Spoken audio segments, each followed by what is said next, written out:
Hello everyone, welcome to another episode of Music of the Week. Not really much to say or do for this one. 5 albums to go through, and I'll try and get through them properly quick because I have a dog who just woke up from a very long nap and she's very energetic and shouty, so if you hear weird sounds from downstairs and if I seem more out of breath than usual, that's part of the reason why. But still, 5 albums to go through this one. Let's get through them as quick as we can. We begin with a band called And Oceans and their album As in Gardens, So in Tombs. I don't remember exactly where this falls in their numerical album calendar, which is not really a term.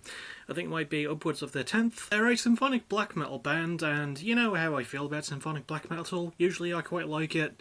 Quite liked it here, giving this a B. It doesn't really do a lot new for symphonic black metal, and to be honest, a lot of the genre does sort of start sounding the same after a while for me, but yeah, this is a band that's been around since the mid-90s, and they even went through a bloody name change and a weird industrial metal attempt at some point. I don't know, this is my first album by them, but I liked it, you know, very crushingly heavy instrumental work, some good lyricism about life and I think the afterlife and death. I couldn't really glean much from the lyrics or even find much. I like the performances though, I think it's produced really well. I like how it's got a very, very sort of dense sort of production vibe to it. A lot thicker than I was expecting it to be, wink.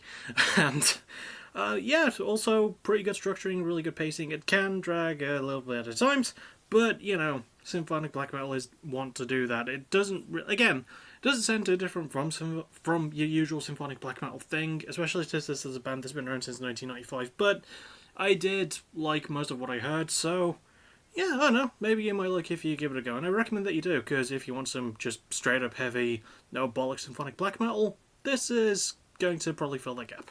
Next we go to a very new group, Angel Electronics, with their debut album Ultra Paradise. So this is a band I mostly know about because of The Rock Critic, a YouTube music review channel that I watch quite frequently. I'm glad he's doing actually more frequent actual album reviews now, because he took a little bit of time off, and I don't blame him for it. Like, the past couple of years were fucking exhausting on Crash Thompson. Go subscribe to him, he's pretty fucking great. So, sorry. So, Angel Electronics is a group I seem like I already would like because one of the members is from Black Dresses, who is a band I've talked about before, and a band I quite like, even though I only found out about them in 2021. So, yeah, around the time they sort of broke up, even though they haven't broken up. Anyway, one of the members is in this band alongside someone else whose name I don't remember. It's not the other member of Black Dresses, though. I did look into that. And I'm giving this album an A+. It's a sort of noisy, hardcore electronic pop-punk thing. I don't really know what to describe it as. It's very, very weird and strange, and almost... I honestly, when I first started listening to it, I didn't actually know who was involved, and I thought it was just like a Japanese band because of how eclectic the style is, but no, it's just a weird fucking album. And it's weird in all the best ways. It is such a sweet album at times as well. Very nice concepts and the central lyrical theme of love and just, yeah, being happy with it is made me feel happy as well. It's got a very adorable album cover. The performances are fantastic from Ada Rook, who is the member of Black Dresses, and the other person whose name I think is Ashley Nerve or something like that. I will put that on screen so as I can remember it. The production's great too. It was handled by the people involved in the project, and they did a fantastic job with it. And yeah, really like the structuring as well. Only 9 songs, but they pack in a lot. One thing I thought would annoy me was the start of the first few songs beginning with a robotic female voice saying Angel Electronics, but I kind of got used to that. It added a nice layer to it for me. I don't know. There's just a lot of really good stuff going on with this instrumentally. Yeah, very weird and out there, but like sometimes you need weird and out there stuff, and for an early weird, for like the first month of the year, for something this early and weird, for something this eclectic and weird to come out, I'm all for it, so yeah, give this one a spin, absolutely. I really fucking enjoyed this one. Next we have Fucked Up and what I think is their 6th album, titled One Day. So these are a hardcore punk band, and of all the bands from this list, actually, they're the ones I'm most familiar with. However, this was my first album by them. I know them mostly by reputation. I first heard about them in a Kerrang magazine a long, long, long time ago, in a galaxy not too far away, very close to our own, actually. And I regret that I haven't gotten around to them sooner, although to be fair, it has been 5 years since their last album. But I'm giving this one an A. Holy hell, this album is an absolute delight of hardcore punk. It's got like some symphonic elements at times, some very pop-punky elements at times, some very nice melodies to it too. The storytelling is fantastic. I feel like it is conceptualized because the band has a tendency to write stories for their albums. I don't know what it would be on this one, but it is about, like, you know, growing up as a man and, like, you know, the vulnerabilities and accepting it and learning to love yourself. Very nice lyrical theme indeed. I like how it all ties up. The production's really good too. I love some of the choices they make. Love the heaviness of the riff work as well. Just really nice hardcore punky stuff. One of the lightest hardcore punk albums I think I've ever heard, you know? I could easily compare it to Angel Electronics, but it's like that, but without the electronic stuff brought in. It's got more of a occasional symphonic edge, and maybe some bits of ska at times as well. That part, I've listened to this album twice, and I wish I could remember more of that, but I should go back over it. Anyway, yeah, no, you should absolutely listen to this album. Really well produced too, structured fantastically as well. Yeah, you get a lot out of it, and Fucked Up are definitely a band that you should check out. Also, they have a great name. I don't know why I like the name, I just really do.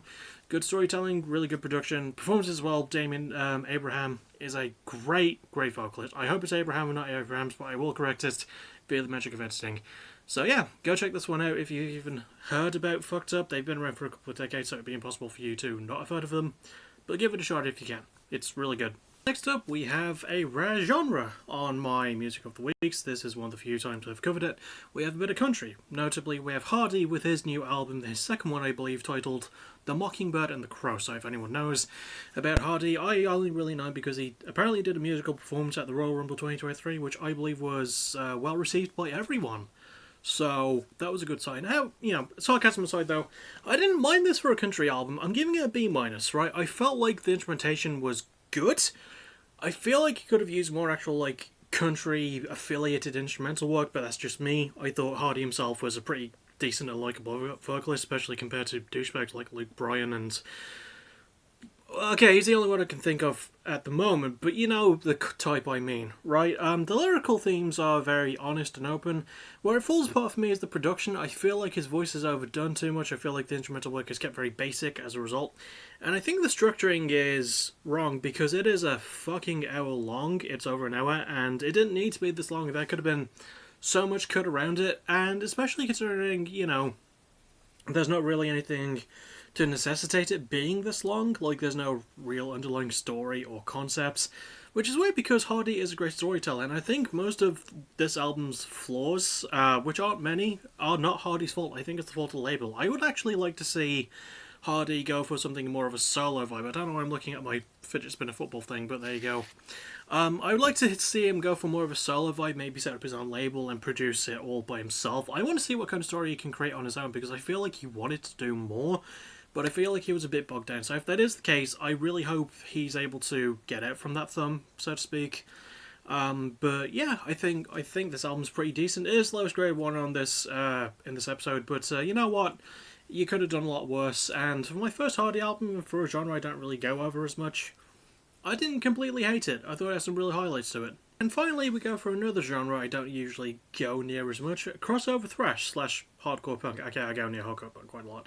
We have Oozing Wound with their 5th album, We Cater to Cowards. I didn't know that this was their 5th album until I started reviewing it yesterday on Discord.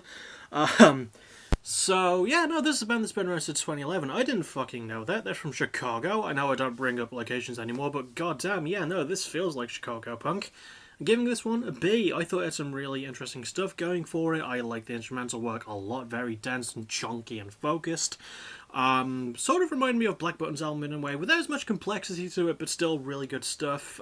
Very heavy in all the right places. Lyrically, there's very political commentary to it, and a lot of it feels Black Flaggy in a way in its delivery. It's really done well. I like the performances too. There's only a trio of dudes, but there is a couple of guest musicians who play brass instruments, so yeah, I don't know, maybe they could stick around a bit longer. I like the more weird ska bits to this one. I think this was the album I was thinking of when I was thinking of the ska stuff, and not when I was talking about Fucked Up ones earlier.